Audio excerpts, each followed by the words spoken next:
पटना के एनजीओ गिद्ध हैं जिनको मरे हुए लोगों से लाश पर से भी खाल नोचना है। वो डायरेक्टली बोल रही है कि फिर से दो पैसा, फिर चलो आगरा, हम आवेदन डालने के लिए रेडी है। फिर से बोल रही थी। अच्छा, फिर पैसा मांग रही थी। यस। अब लड़की को साइड लगाने के लिए कर रहा है। और दोस्तों, ऐसा ये एक केस में नहीं, बहुते केस में की है।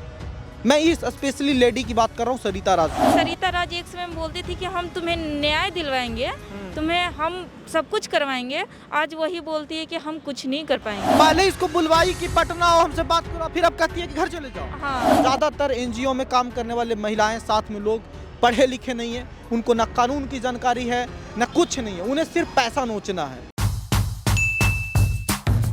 तो भैया, आपने देखा कि चंचल को कैसे फेसबुक से प्यार हुआ था, पहले पार्ट में हमने दिखाया। अब ये सेकेंड पार्ट है कि ये पटना आती हैं, केस करती हैं एक एनजीओ को, नारायणी शक्ति फाउंडेशन, ये नाम बता रही हैं। सरिता राज जी हैं उनके वो अध्यक्ष। और ये वहाँ केस करती हैं कि हमारे केस में हेल्प कीजिए मैम, काउंसलिंग कीजिए। अब उसके बाद इन्हें भी यहाँ से ये लोग आरोप लगा रही है कि पैसा ले लिया और फिर उसके बाद उससे लड़का से सेटिंग कर लिया। अब कुछ नहीं कर रहा है। क्या हुआ? जब ये लड़का से समस्या हुआ था आपकी, वहाँ से आप आगरा से आई, तो क्या किया आप? हम पटना में आए, पहले लॉज में रुके, उसके बाद में सरिता राज से मिलने के लिए 3 दिन हम लॉज में रुक गए। अच्छा, और फिर क्या है उनका संस्था का नाम? नारायणी शक्ति फाउंडेशन। ये लोग को कितना पैसा दी, क्या कहीं आप? 14,000 रुपये दिए।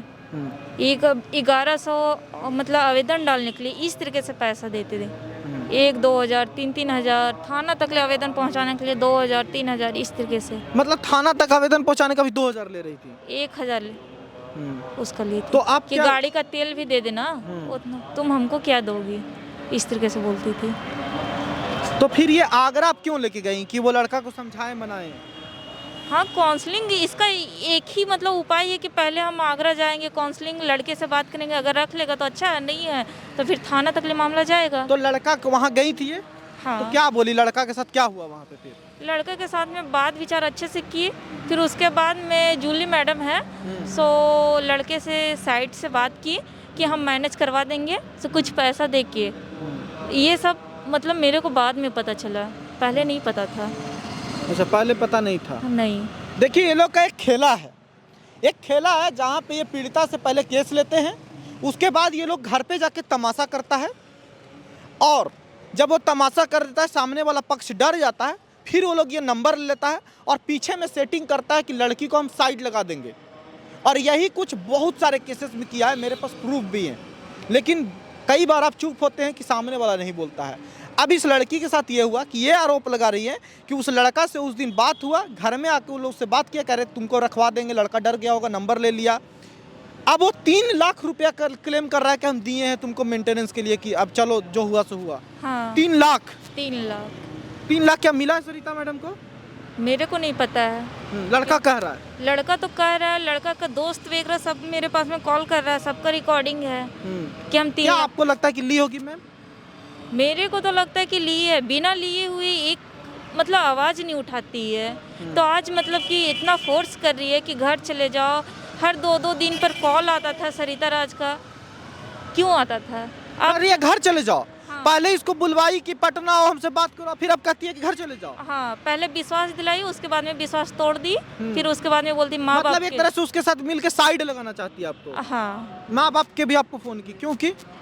क्योंकि इसको मतलब ले जाएगा, इस तरीके से बोलेंगे, मारेगा, काटेगा, धमकी मिल रहा था, इस तरीके से ले जाओ। तो माँ बाप को भी डराने लगी फोन करके? हाँ। माँ बाप प्रेशर आपको बनाने लगे कि हाँ। आ जाओ? हाँ। नहीं। तो ये पहले माँ बाप को क्यों फोन नहीं की जब आप केस लेके आई थी? पहले तो नहीं किए, फिर उसके बाद में अब की मैं फरवरी में किए। अब आपको एक लेटर, देखिए हमको एक लेटर भेजी थी सबसे पहले कि देखिए ऐसे ऐसे की, और उस लेटर में लिखा हुआ, आप स्क्रीन पे देखिए, नीचे में लिखा हुआ है कि ये लड़का लड़की दोनों साथ नहीं रह सकते, हमारा फैसला है ये।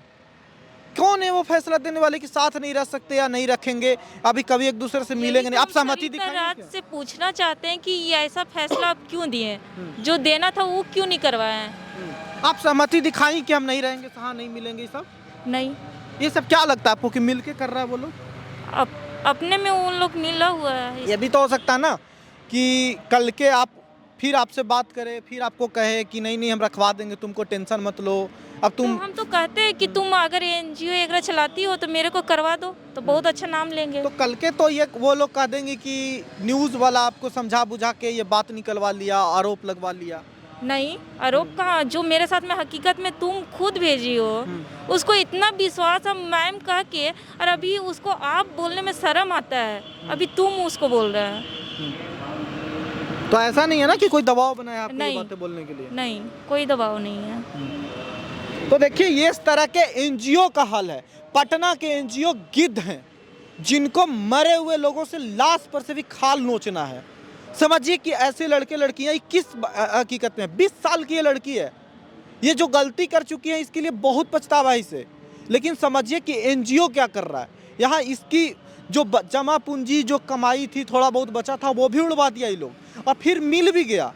अरे आपको समझाना था तो पहले ही समझाता कि भाई 20 साल की लड़की हो, ये मत करो, ऐसे मत करो, अच्छा से रह लो। माँ बाप को पहले ही इन्फॉर्म कर देते, बहुत जिम्मेदार बन रहे थे। तो अब लड़की को साइड लगाने के लिए कर रहा है। और दोस्तों ऐसा ये एक केस में नहीं, बहुते केस में की हैं। मैं इस स्पेशली लेडी की बात कर रहा हूँ, सरिता राज की।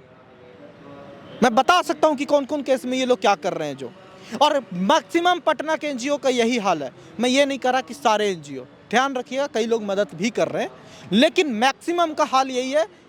ये लोग अनपढ़ गवार उतर जाता है सिर्फ लूट मचाने के लिए। ज़्यादातर एनजीओ में काम करने वाले महिलाएं, साथ में लोग पढ़े लिखे नहीं हैं, उनको ना कानून की जानकारी है ना कुछ नहीं है, उन्हें सिर्फ पैसा नोचना है। और इसके साथ भी यही हुआ, ये एक और शिकार बन गई।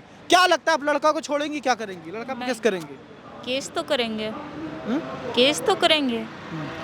अब लगता है कि चंचल की ये नहीं करते तो अच्छा रहता। ये सब तो फालतू है। क्या कहेंगे लड़का लड़कियों को जो आजकल लिव इन में रहने लगते हैं, प्यार मोहब्बत कर लेते हैं? प्लीज़, कोई प्यार मोहब्बत नहीं है, जहाँ पे माँ बाप करते हैं वहीं पे करना चाहिए था। अपना पसंद का शादी कहीं पे भी सक्सेस नहीं होता है। तो ये गलती हो गया।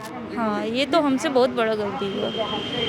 चलिए उम्मीद करेंगे कि आप ऐसी गलती ना करें चंचल वाली। और देखिए हर किसी को प्यार मोहब्बत करना चाहिए, पर समझदारी रखिए, मैं ये कह रहा हूँ। प्रॉब्लम अरेंज मैरिज में भी है, ऐसा नहीं है कि एकदम से लिव इन में रहने से प्रॉब्लम हो गया, लव मैरिज करने से या कोशिश करने से, प्यार करने से प्रॉब्लम हो गया। प्रॉब्लम है कि गैर जिम्मेदार लोग, प्रॉब्लम है कि ऐसे बहसी लोग जो झांसा दे रहे हैं, जो झूठ बोल रहे हैं, और उससे भी ज़्यादा प्रॉब्लम है कि ऐसे लोगों के नाम पे न्याय दिलाने वाले लोग और बहसी हैं। समझिए इस बात को। मैं कोशिश करूंगा कि हर किसी की ऐसी आवाज़ उठाते रहे।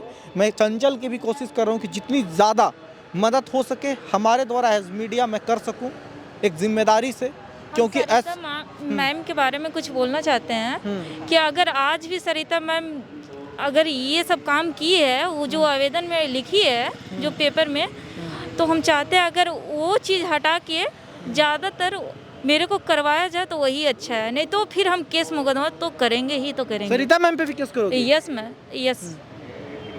क्यों सरिता मैम पे क्यों लगता है केस करना है? क्यों करना है? क्यों वो ये चीज़ क्यों लिखी? ये चीज़ लिखना बनता था।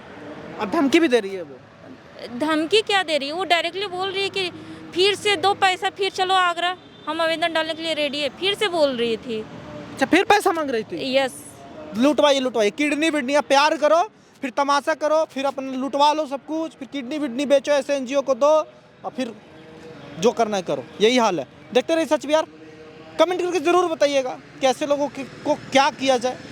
पहले तो सुधरिए भाई, मैं तो यही कहूँगा कि सुधरिए, ये मत कीजिए कि ज़िंदगी आपकी तबाह हो जाए। नमस्कार।